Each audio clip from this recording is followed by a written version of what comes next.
Hello friends, मेरा नाम doctor Virendra Jha है। मैं एक पीडियाट्रिक ऑप्थेल्मोलॉजिस्ट, फेको एवं लेसिक सर्जन हूँ।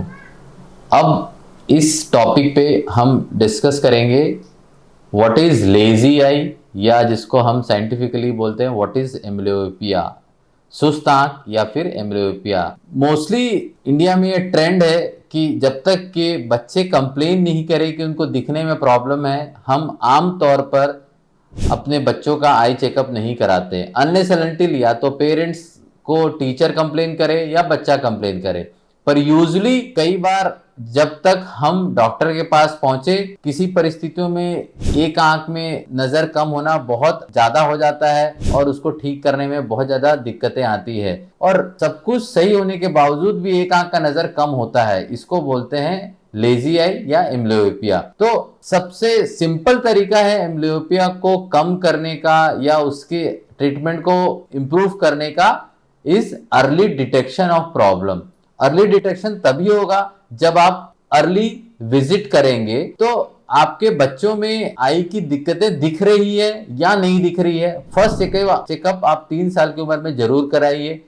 तो अगर कुछ भी दिक्कत है तो आप उसको अर्ली डिटेक्ट कर पाएंगे और डॉक्टर आपको उचित सलाह दे पाएंगे।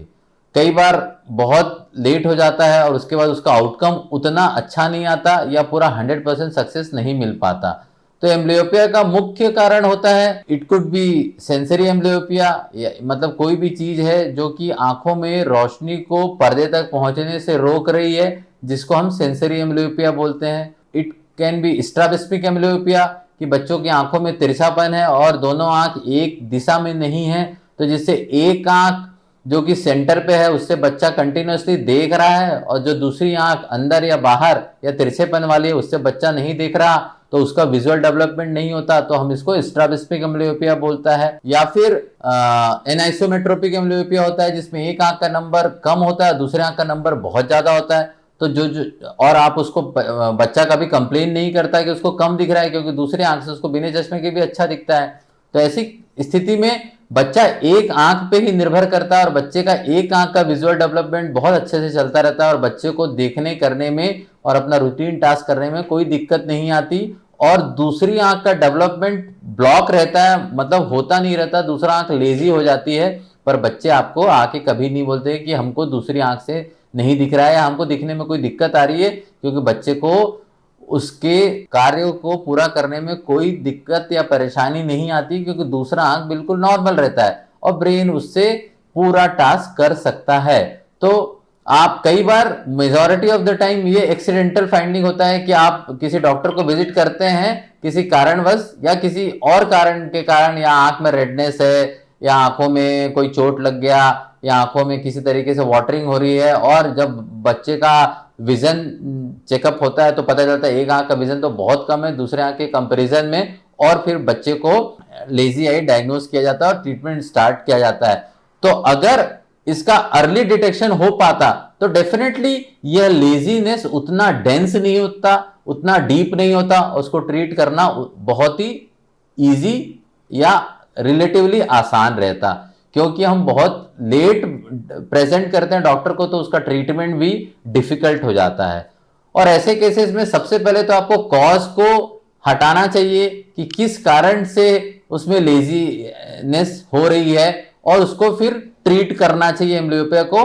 तो सबसे ये जो टेक्निक है फॉर ट्रीटिंग एम्ब्लियोपिया और for treating lazy eye is to patch the better eye. जो बेटर आई है उसको आप बंद करें और बच्चों को आप जो वीक आई है उससे देखने में बाध्य करें, ताकि बच्चे का कंटिन्यूसली उस आंख से सिग्नल जाएगा और brain will be more responsive for the lazy eye, और अदर आई से सिग्नल लेना कुछ समय के लिए आपको बंद करना पड़ेगा। पेरेंट्स हमेशा ये पूछते हैं कि सर ऐसा तो नहीं है कि हम ज्यादा कर लें दूसरी आंख को बंद या अच्छी आंख को बंद तो वो आंख हमारी वीक हो जाएगी। ऐसा कभी नहीं होगा। आप कितना भी अगर पैच लगाएं अच्छी आंख में, वह कभी भी वीक नहीं होगी। आपको कभी भी यह मन में शंका नहीं रखनी चाहिए कि हम दूसरी आंख को डैमेज तो नहीं कर देंगे। सेकेंड, कई बार यह भी देखा गया है कि एक आंख का नंबर -1, -2 या 1 या 2 होता है, प्लस या माइनस जो भी हो, और अदारी का नंबर 8, 10 माइनस या प्लस होता है। ऐसे केसेस में चश्मे के द्वारा इसको अच्छा रिजल्ट आना बहुत मुश्किल होता है। ऐसे केसेस में अच्छा होगा कि जो पुअर आई है जिसमें नंबर बहुत ज्यादा है उसको कॉन्टेक्ट लेंस से ट्रीट करें और उसके बाद आप पैचिंग स्टार्ट करें। तो ऐसे केसेस में contact lens with patching is more effective and beneficial as compared to treating amblyopia with glass only, क्योंकि जो ग्लास में डिफरेंस होता है 2 से 2.5 नंबर का दोनों आंखों के बीच का, वह डिफरेंस फिर ब्रेन टॉलरेट नहीं करता और बच्चों में कुछ तरीके से दिक्कत आना चालू होती है।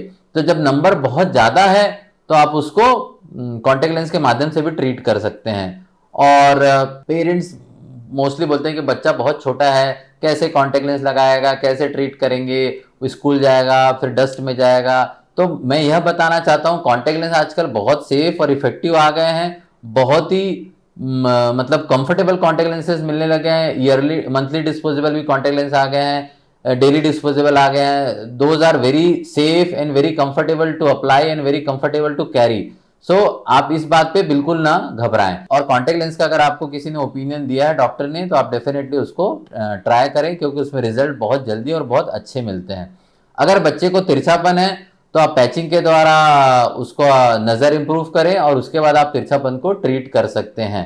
तो एम्ब्लियोपिया कुल मिला के बहुत ही घातक हो सकता है बच्चों में, अगर आप उसको सही समय पे कंसल्ट नहीं करें तो हो सकता है जो एम्ब्लियोपिया है, अगर आपने बहुत लेट कर दिया दिखाने में, 10 साल के बाद आप बच्चे को लेके जा रहे हैं डॉक्टर के पास या 12 साल के बाद लेके जा रहे हैं, तो हो सकता है डायग्नोसिस तो बन जाए बहुत इजीली, पर उसका रिजल्ट या आउटकम बहुत अच्छा ना हो और हमको बाद में यह दुख करना पड़े कि क्यों हम पहले क्यों लेके नहीं गए डॉक्टर के पास, हमारी बहुत बड़ी मिस्टेक है। तो डेफिनेटली 8 साल के पहले अगर आप डॉक्टर को विजिट करते हैं तो एम्ब्लियोपिया का आउटकम बहुत अच्छा रहता है और रिजल्ट्स आर परमानेंट और वो लॉन्ग टर्म तक मेंटेन रहता है। तो नटशेल में मैं यही बोलूंगा कि बच्चे को कोई दिक्कत हो या ना हो, दिक्कत हो तो डेफिनेटली जिस भी एज में आपको दिक्कत दिख रही है आपको तुरंत ऑफ्थेल्मोलॉजिस्ट को विजिट करना है, और दिक्कत ना भी हो तो आप definitely at the age of 3 years एक रूटीन आई टेस्ट जरूर कराएं, ताकि अगर आंखों में छुपी हुई कुछ भी दिक्कतें हैं वह डॉक्टर आपको देख के बता सकता है, डायग्नोस कर सकता है और उसका ट्रीटमेंट एडवाइस कर सकता है, ताकि भविष्य में आने वाले दिक्कतों से या विजुअल लॉस से बचा जा सके। तो early detection and treatment is the choice for treating lazy eye, और उसका आउटकम बहुत अच्छा होता है। आजकल कुछ सॉफ्टवेयर भी आ गए हैं, 3D गेम्स आ गए हैं जिसके माध्यम से आप स्पेशल ग्लासेस यूज करते हैं, और जो बच्चा पैचिंग को नहीं कंप्लायंट है या पैचिंग नहीं करवा रहा है उस केसेस में हम आजकल कुछ गेम्स या 3D गेम्स, बाइनोकुलर गेम्स देते हैं जो कि दोनों आंख से खेला जाता है और उसके रिजल्ट भी बहुत प्रॉमिसिंग है और बहुत अच्छे हैं।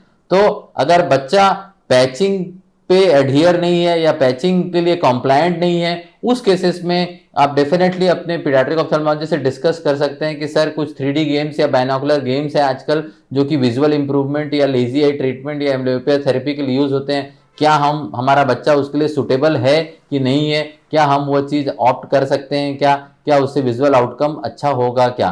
तो एम्ब्लियोपिया में सबसे इंपॉर्टेंट है early visit to the doctor, proper evaluation of the eye after putting cycloplegic drops, then proper examination, then correct patching therapy and understanding of patching and importance of patching, and if patching is not going well, then you can opt for some kind of binocular vision therapy। तो ये सब करेंगे तो इसका cumulative outcome बहुत अच्छा होता है, but early visit is mandatory and the key to success of treating amblyopia in paediatric age group. Thank you.